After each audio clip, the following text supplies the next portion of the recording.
Be inspired, supported, and empowered. This is the Global Healthy Living Foundation podcast network. Welcome to Talking Head Pain, the podcast that confronts head pain head on. I'm Joe Coe, Director of Education and Digital Strategy at the Global Healthy Living Foundation, and I've been a migraine patient for over 20 years. As the COVID-19 pandemic continues, we're still learning the long-lasting effects the virus has on the body. Today's guest has dealt firsthand with the effects of long COVID while also navigating life with migraine. Namira Islam Anani is a graphic designer and lawyer who specializes in human rights education and training. Namira, really happy to have you on the show today. Thank you for having me. I'm really excited. It's interesting because with migraines, it's like I'm excited, and then also a little bit sad to be here in the sense of the fact that all of us are dealing with migraines, and just that reality is, it's a sad but good club to be in. It's a special club. So for those that don't know, Namira is a human rights education lawyer and graphic designer, and a social justice specialist who's living with long COVID and migraine. So we're going to talk a little bit about long COVID, and that's where we'll start. So what has the journey for you been like getting migraines and getting a migraine diagnosis in regards to long COVID? So before I had COVID, I've been dealing with fibromyalgia for about 11 years now. So I was already used to brain fog and some of the physical fatigue and certain other symptoms around chronic illness. That was something I've been navigating for a while. I had COVID back in March of 2020. So it was one of the first ones that I knew to have COVID. At the time, we weren't really even masking. There weren't really treatments. I know for me, my temperature wasn't high enough for me to come in and actually,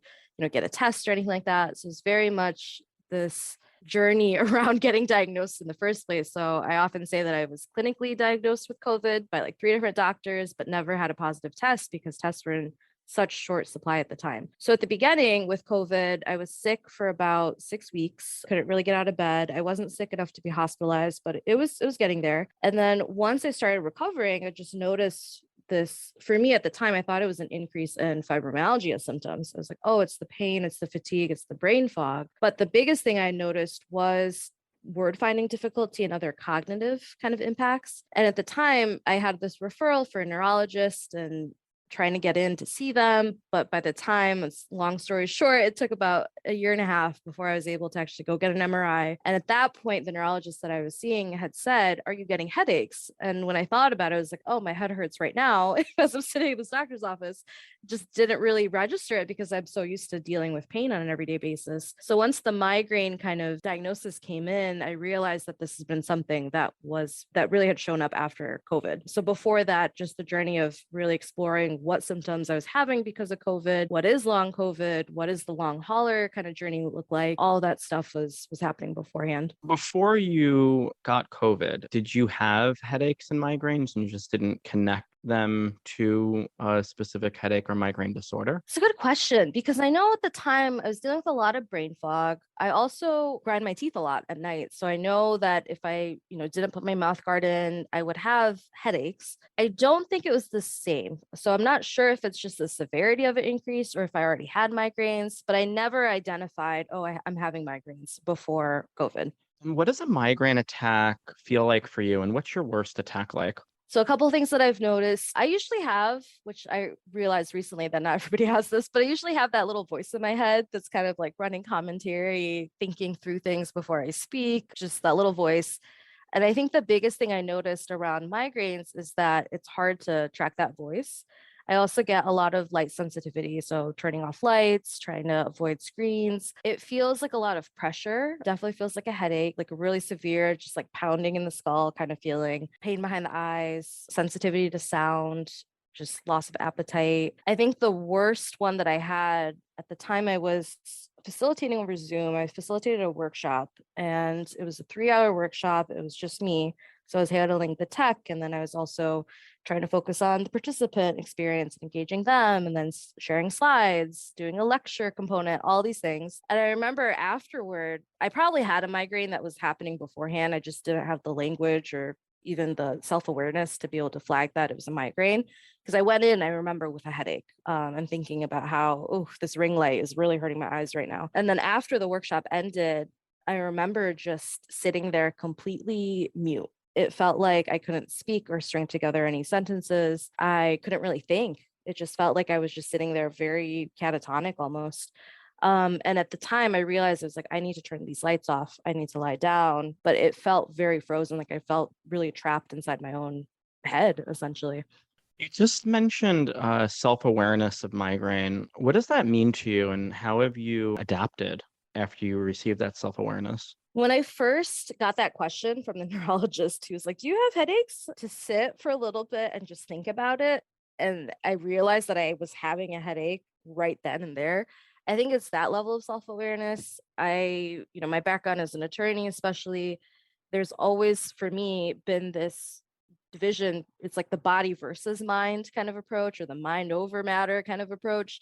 And so that's been something that I've been unlearning. But I think one thing that I really had put myself into that was a really toxic pattern was around the lack of self-awareness. It's even more than that. It's like suppressing a lot of the physical sensations or suppressing a lot of the information that my body is giving me so that I can focus on whatever task is in front of me. And so oftentimes if there's pain, if there's fatigue, if I have a blinding headache, I just try to push it away or don't even realize that it's happening. It's happening on a subconscious level in some ways. And so I think once I really realized that question around, oh, do you have a headache? And I started thinking about that more. And then I've had to slow down. I've really just had to sit when I'm sitting in front of a computer or switching tasks or just having that check in with myself of, okay, like, how am I feeling? How is my head feeling? How are my eyes feeling? What am I noticing? It's interesting because with COVID, and with long COVID especially, I would notice things around like shortness of breath or just physical sensations that were not tied to the head. And so there were like moments where I'd be like, oh, I'm short of breath right now, or I'm really thirsty or something like that. But there have been moments where I know, like my partner, we were out for a walk and he's like, hey, you're breathing really funny. Do you need to use your inhaler? And I just hadn't even registered. I was like, oh, I am short of breath right now. And it's very similar for migraines where not having that self-awareness, not checking in with myself, I wasn't being kind to what I needed or even paying attention to what I needed in the moment. That's really powerful. I'm curious to learn a little bit about how the intersection of your professional life is with migraine and chronic disease. So, what is the intersection between human rights and healthcare and disability rights? There's so much there. It's such a great question. I know it's on the one hand, from being in the profession, I remember even for the bar exam, like when you sit down to get approved to even sit for the bar exam, there are these questions around your fitness, right? Whether or not you are capable or somebody who is able to practice law. And that was one of the first times that I really started hearing people talk about disability and especially ableism, even within the field around, hey, if you disclose that you've dealt with depression or you've disclosed that you've dealt with a certain health condition, does that then affect your ability to practice law? And so people were talking, we're all like have gone through this journey of law school where we've invested so much time and effort, resources into getting to this point to even sit for the bar exam. And then people are like, should I hide or not disclose certain things? Because what if that jeopardizes my ability to practice law? And at the time, it was so interesting because I was working in human rights education and training, specifically focusing in on racism and education around racism throughout society. And so ableism in particular wasn't something that I was thinking about. But the more I've gone through this and the longer I've lived with chronic illness and disability, the more I'm recognizing the ways that ableism is just everywhere, right? And throughout the profession, your lawyers, the people that you're going to, the people that you see as capable as somebody who's going to support you or help you or open up access to resources for you. There's so many unstated norms around how that looks. You want to be standing up when you're in a courtroom. You want to be showing up without rescheduling a hearing. You want to be coming into a space where you are larger than life, and any sign of weakness is automatically tied to the idea that you are incompetent at what you're doing, and just the rigidness of the space. So just coming into that space from being a lawyer, but then also looking at something like human rights education and training, there's been so much unlearning that I've had to do of how to show up and what is acceptable, and really detaching that aspect of ableism really around competency and professional competency. And I think for myself, especially in human rights, I'm just recognizing the ways of like nonprofit culture or just like the NGO kind of space or social sector work some people, the nonprofit industrial complex, the way we sometimes talk about these spaces is just that narrative around sacrifice and martyrdom and push through it. If you are passionate about this work, then you will push through the pain. That's, you can care for yourself later. Once the world is more healed and better, that's when we can take care of each other. And that narrative is just really hard to unpack. And so for myself, going through this journey of really recognizing with migraines, like there are times where I have to reschedule. There are times where I have to be off camera. There are times where I need to sit down and not be able to speak, in the front of a space or things like that. Just really unpacking that for myself and for other people as well around like, this is what we're talking about. We can't wait until we get to a place where the world is different to start taking care of each other and start taking care of ourselves. That's so important. What would you tell a younger version of yourself or an aspiring attorney or activist that lives with a condition like migraine? Yeah, it's I think about this a lot. Because I get where I was at back then. I also recognize the ability to even get into law school, to be able to do the work that I did during law school, to come out of it, to become a licensed attorney, and then to do the work that I've done around, nonprofit, founding an organization, doing anti-racism education.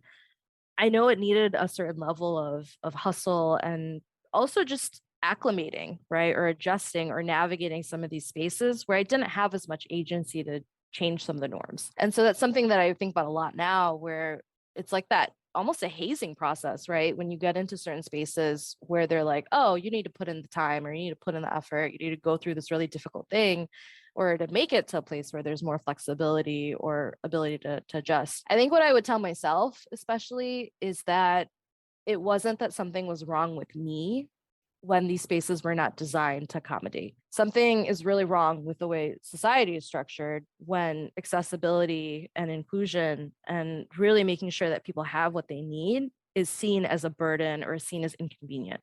That's not something that I had definitely internalized that when I was younger, that it was just me and something was wrong with me. And so I think there's that self-compassion, that grace that, I really hope people who are coming up through these really rigid spaces that they are give themselves, and especially that piece around needing to do certain things in order to survive in a space, just having compassion for yourself based on that, because there are things that we would want to do differently, but we don't always have the power to change. I'd also really advocate for taking the time to really focus on yourself, to think about, just because people are pressuring you to do things a certain way, do you have to do it that way? Are there ways to also advocate within like a setting, like a law school setting, for accommodations, to even ask for those things? I don't think I felt that I had the agency to ask for these things. So I would have told myself, like, if the issue is with society and the structures we're living in, like, advocate for yourself, make sure that you are getting the benefits of the work that people before you put in to make sure these spaces were more accessible. So important. Particularly, I love the concept of compassion to yourself, which then extends to others, because we don't know what people are living with or dealing with, often with these invisible conditions and chronic diseases that we'll never see unless we provide that space for people to feel comfortable enough to tell us. And I also really appreciate you talking about that internal dichotomy that we have around what do we do? Can we change the system? And what spheres of influence do we have in our own institutions to shift things? And I think that that's a really smart thing, but also I've grappled with that too. It's really easy in hindsight to say what we should have done. So I think that leading with compassion highlights that so much, and I appreciate that. Yeah, no, because I think otherwise it's hard to feel guilty about almost like complying, right, with the way things are structured. But the reality is some of these things are bigger than just any one individual. So while that also gives the space to like agitate and push, right, for like change, but it also means that sometimes that inner critic is so strong around like, why are you going along with this? Well, because there's an aspect of survival here, aspect of being able to even get through it to get to somewhere else. Oh, totally. So has migraine impacted your personal life in any way? Absolutely. 100%. I think the biggest difference is around the personal, actually. I think in many ways, because I want to show up a certain way in work and in the community kind of advocacy space and leadership development, especially, I think for myself, there's kind of the spectrum of certain things are more fixed in my calendar, which usually is work and certain community efforts and things that are happening oftentimes with other people in my network.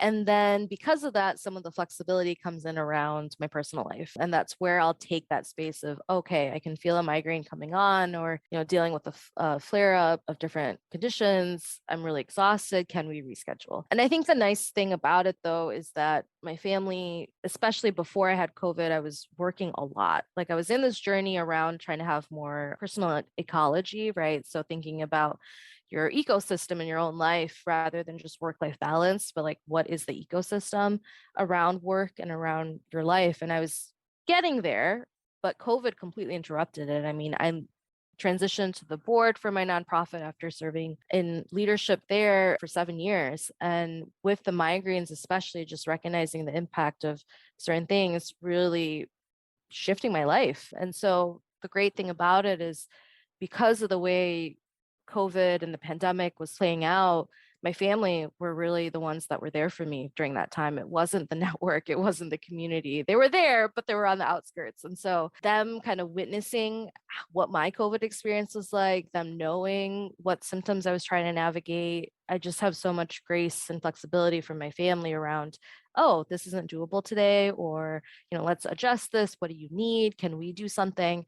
And so I'm also been working on unpacking the difference between like yes or no. So moving out of that either or binary to where it's like, oh, maybe I feel a migraine coming on. It doesn't mean that I don't see my family or I don't engage with them. Maybe we change what we're doing or how we're doing it. So that way there's still a way to have time together without necessarily staring at a TV screen, or making sure that we're doing things a little bit differently so we can still see each other.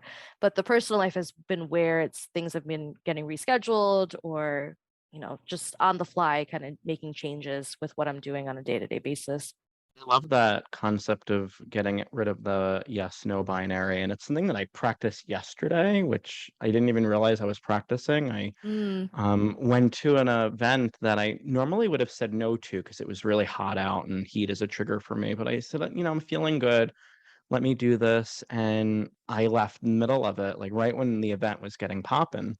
But I said to people, I was like, listen, I'm feeling fine, but I think if I push it, I'm not gonna feel fine. And I've had a really busy week and I'm not gonna do this. And people were really understanding. It was a little tiring when folks like when I ask you questions then about your disease, but I figured I was being open. So that's what I invited. Mhm. But it was definitely I not a yes or a no. I went and I decided to leave early before I gave myself the opportunity to have an attack from the heat. It was like 90 something degrees yesterday. Yes, So here as well. And I love that I really admire that, because so far it's been easier for me to do this with family than it has been with large groups. And I don't know exactly what is leading into that.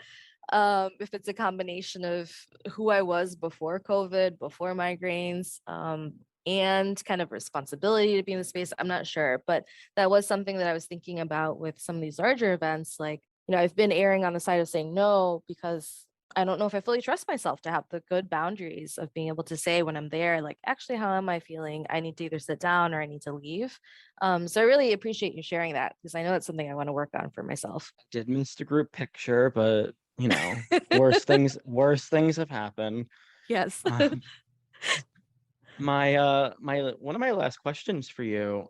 I want to talk about diversity in migraine and in COVID. Do you see a lot of diversity in the migraine community or space, as well as you got the diagnosis for long COVID and migraine? Did you find that you were seeing and hearing stories that resembled yours? It's a great question, because in the process of the pandemic, I moved from the suburbs here in Metro Detroit to Detroit. And a lot of my work has been here in Detroit the last 7 to 8 years. So I think because of that, the stories I was hearing around COVID, especially, were a lot around Black and Brown folks here in Metro Detroit. But I will say that, especially with migraines, before kind of being in this space and really getting to meet more people and talk more, and learn more from like the community around kind of migraine treatment and moving through it, I think my only real stories about it were like the widespread mainstream stories that really I saw it as like a white woman's kind of issue, right? Where it was like, oh, that's who gets migraines. And so there's just the gender, the race aspect of it. I think the other story though that I grew up with, my parents came from Bangladesh in the 1980s to the United States. And I feel like growing up, there were so many, community aunties, Bengali women who were like, oh, we have migraines. But I think the story that I would hear from that was that when they had a migraine, it was just, hey, shut everything down. I'm going to go into a closed, dark room and just ride it out. So there wasn't much around the treatment aspect. I feel like growing up, migraine seemed like this mysterious thing that it hits you and then you're done and you just have to wait.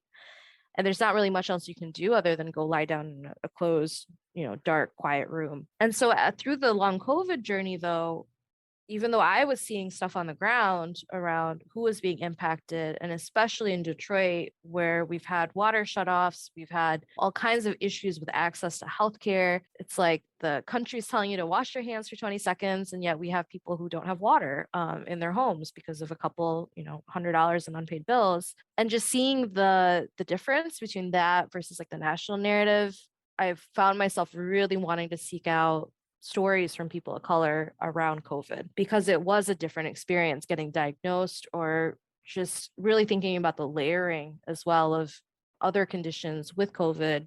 And then some of the messages around, oh, it's your fault, or like your cultures are a certain way, just some of the microaggressions that were happening.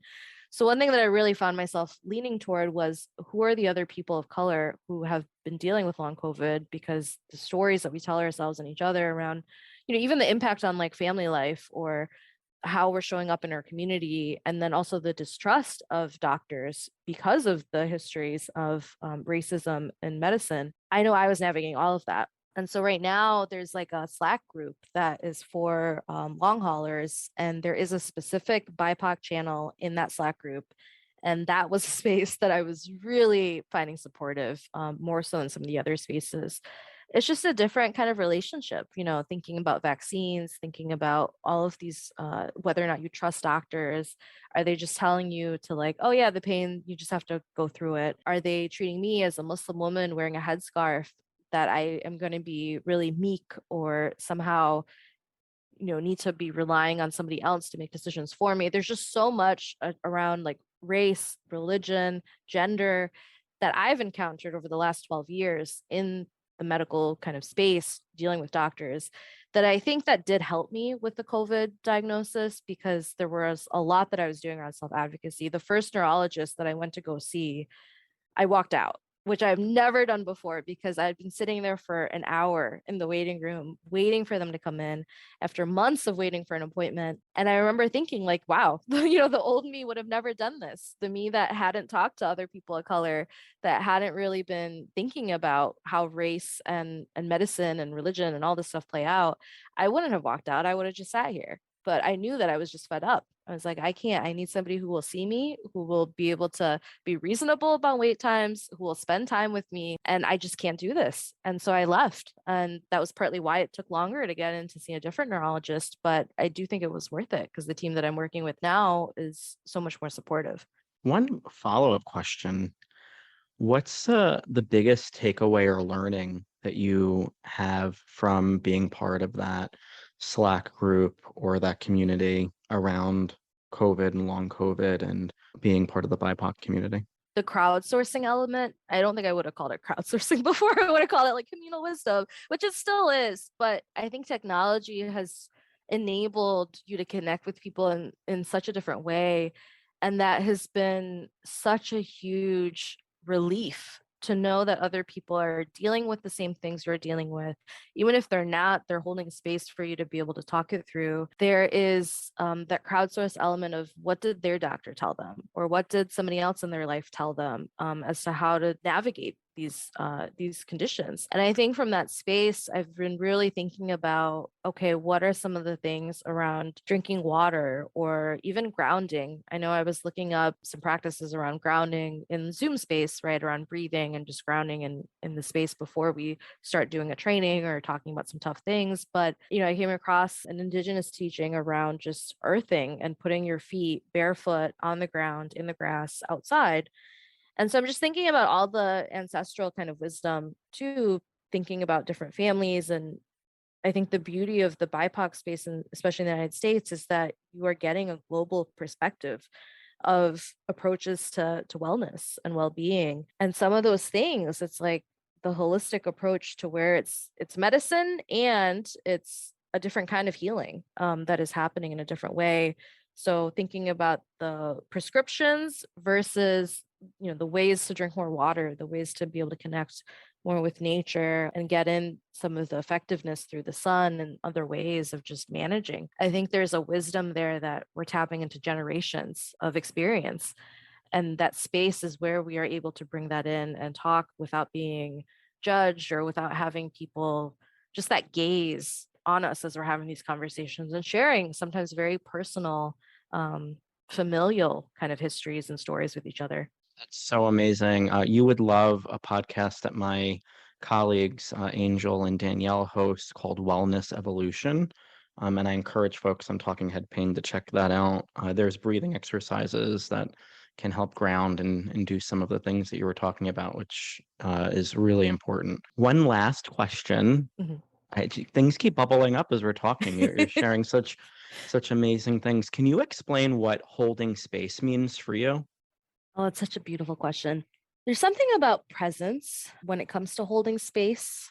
It's not just, it reminds me almost of the difference between like quality time versus just being with each other in a room. Holding space is like creating this container or creating this opportunity for people to really show up and be fully present with each other. There's something about also this, I often call it like an artificial construct. So when we talk about like community agreements or community norms or how we're agreeing to be with each other, that's about holding space. It's getting to really be with each other in a very intentional, mindful way, where people can feel heard and seen and just embraced for being there. There's a serendipity that comes from you are holding space with someone, and the fact of all the things that had to align for you to be together in that moment.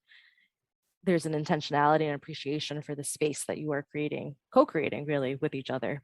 That's amazing. I know a lot of people probably don't know what that is or haven't experienced it. So I wanted to make sure that we put an underline on that concept because it's a really important one. Doing work around chronic disease, social justice work, it's about building trust and how we build community with each other in ways that we define for ourselves that help us and give us what we need to navigate, as you said earlier, a world that is created to not support or uplift people that look a certain way, love a certain way, practice a religion in a certain way, or live with certain diseases that people don't understand or think are serious. So really appreciate all of the wisdom that you shared and insights. This was a really awesome discussion. Before we wrap up, is there anything that I missed that you wanted me to ask or that you want to share? No, I wanted to thank you for holding space and for that question. I'm so grateful, especially being somebody who, is new to the migraine kind of space, for all the people that you all are in this space, you're holding space with each other, you're showing up for each other. It just really makes me feel held in a very different way. And I'm so grateful to have this. Thank you for your time. I know that it is a lot of effort to do these things, and we all have limited time and energy. So I appreciate the energy that you gave to us at Talking Head Pain. Thank you so much. Thank you. Thank you so much for listening to this episode of Talking Head Pain, the podcast that confronts head pain head on. If you like this episode, please give it an honest 5-star rating and subscribe so you never miss another one. I'm Joe Coe, and I will see you next time. Be inspired, supported, and empowered. This is the Global Healthy Living Foundation podcast network.